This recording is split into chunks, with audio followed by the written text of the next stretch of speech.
So now we are talking about scientific management, which was proposed by Frederick Winslow Taylor. He was a mechanical engineer and management consultant. At that time, when factories were springing up everywhere and standardized ways did not yet exist to manage large group of people and handle increasingly complex tasks, Taylor wanted to make organization more standardized, efficient, and productive by studying their work processes closely. The Taylor theory is focused on increasing productivity and on increasing the standardization. That's rules and regulation oriented. He was looking forward to understand that how we can boost up the production processes of the factories. So Taylor has given his analysis, and he said that he has observed that we have to apply science to the work, that is, studying tasks carefully and systematically at the micro level to speed up work. Using scientific methods to define the one best way for a job to be done. There are not many ways to the job. Many ways are not there to accomplish a work. There's only a one best method through which a job can be performed very well. Putting the right person on the job with correct tools and equipment was the requirement. That's what Frederick suggested. And Frederick come up with these four principles of management, which is known as Taylor's four principles of management.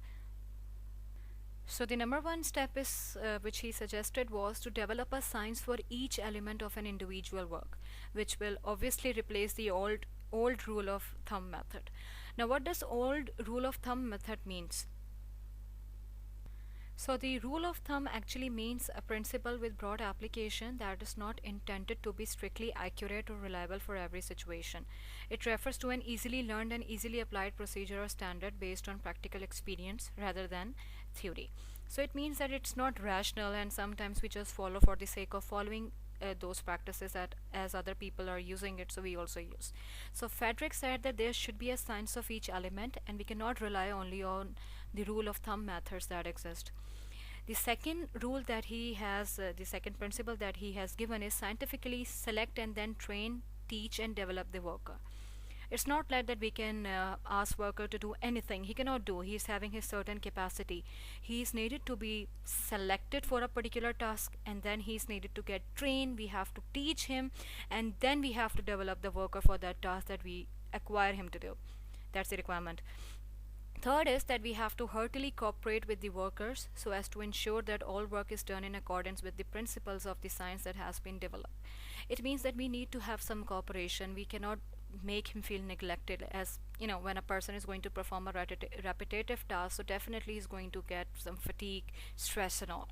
So that's why it's necessary to cooperate with the workers to ensure that we are accomplishing the goals that we are meant to do. And at the last, we have to divide work and responsibility almost equally between management and workers. There should be the rule of equality. Management takes over all work for which is better fitted than the workers. Okay, so now we are talking about general administrative theory, which is proposed by Henry Fayol. He has actually described the practice of management not something standardized like from the perspective of accounting, finance, production, distribution, and other typical business functions. He is concerned with managing all activities as a manager. Fayol described the practice of management different from finance and all this production, etc., that I have explained. His belief is that management was an activity common to all business endeavors, government, and other regulatory bodies. He has actually produced, or he has actually given the set of 14 principles of management. Okay, so exhibit 2-3 explains 14 principles of management that's been given by Fayol. These are those 14 principles that we are going to discuss. Number one is division of labor. As we have discussed it earlier, it means specialization increases output by making employee more efficient.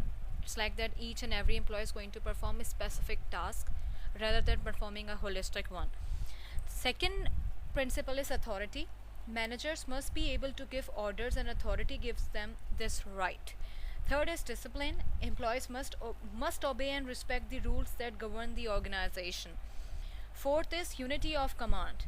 It means every employee should receive orders from one superior only. Otherwise, they will end up in chaos. Number fifth is unity of direction. That means that organization should have a single plan of action to guide managers and workers. Then at sixth, we are having subordination of individual interest to the journal interest, which means that the interest of any one employee or group of employees should not take precedence over the interest of the organization as a whole. So organization interest should be the priority. Then we are having remuneration, which means worker must be paid a fair wage for their services.